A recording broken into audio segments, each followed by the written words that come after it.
Good morning, everybody. Pastor Rick here, Broadman Baptist Church. This is the Broadman Word for March 7th, 2022.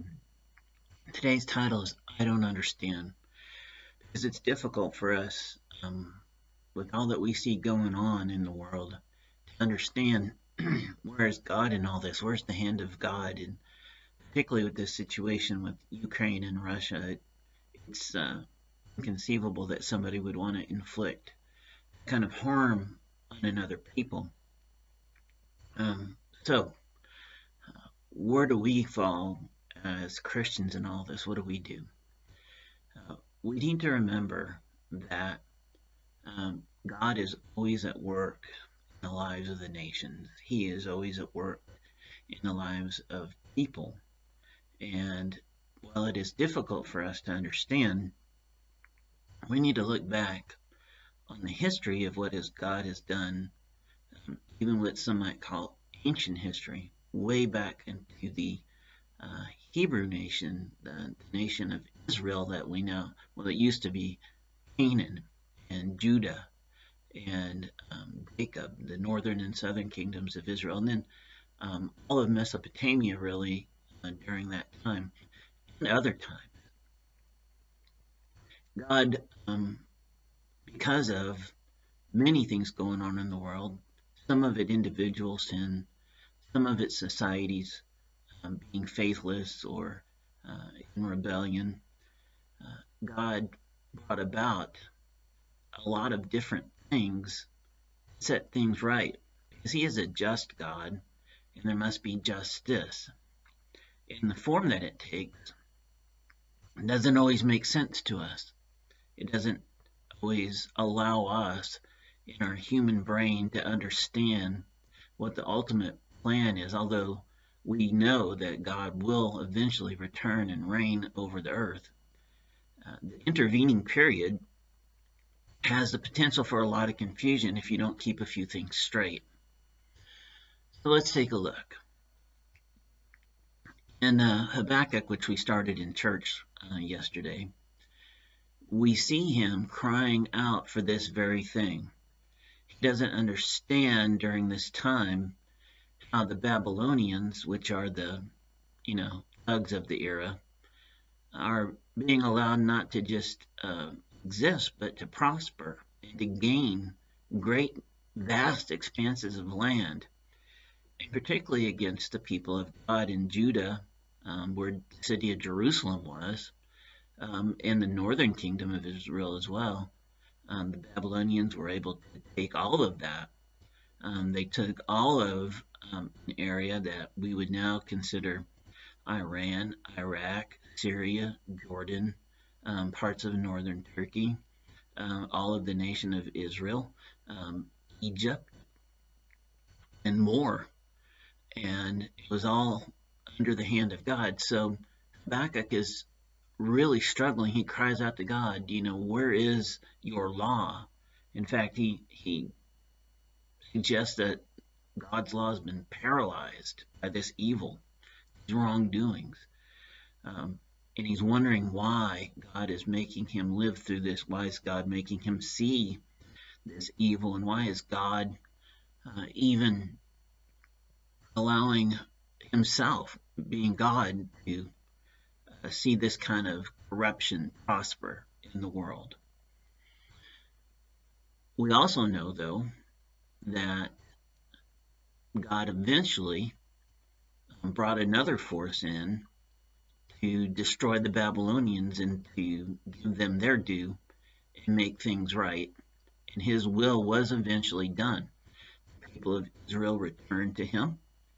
They were once again his nation and he their God. The world understood who God was and his power and his authority, and things were set right again. So, but during that time, which was basically World War, the Babylonians took most of the known world, at that time anyway. It couldn't have made sense to anybody. They couldn't have understood. And in fact, when Habakkuk cries out to God, God replies to him and says, you wouldn't understand this even if I explained it to you. And so we then have to have the kind of relationship with God, the knowledge of God, the knowledge of the history of God and how he has worked in the past in order to apply it to our lives today and to have any sort of understanding at all of what's going on. Not only did God allow somebody to come in and basically ruin Babylonia and destroy them, make things right again, to make peace in the world again, he's done other things. He used a very slightly built teenage boy named David to bring down a gigantic warring Philistine known as Goliath, because the Philistines had come against God's word and God's people, and things needed to be made right. So maybe when we look around the world, we might do so through the lens of our biblical knowledge of God's history and who God is.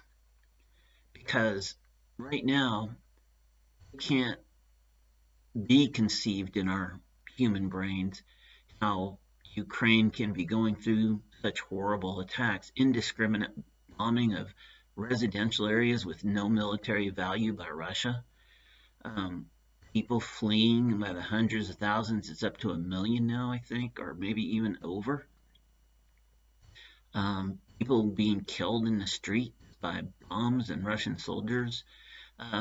This peaceful, freedom-loving Christian nation is being brought down at the hands of evil. But, there's a lot of good things going on. There's stories about bombs headed for places that never make it or don't explode.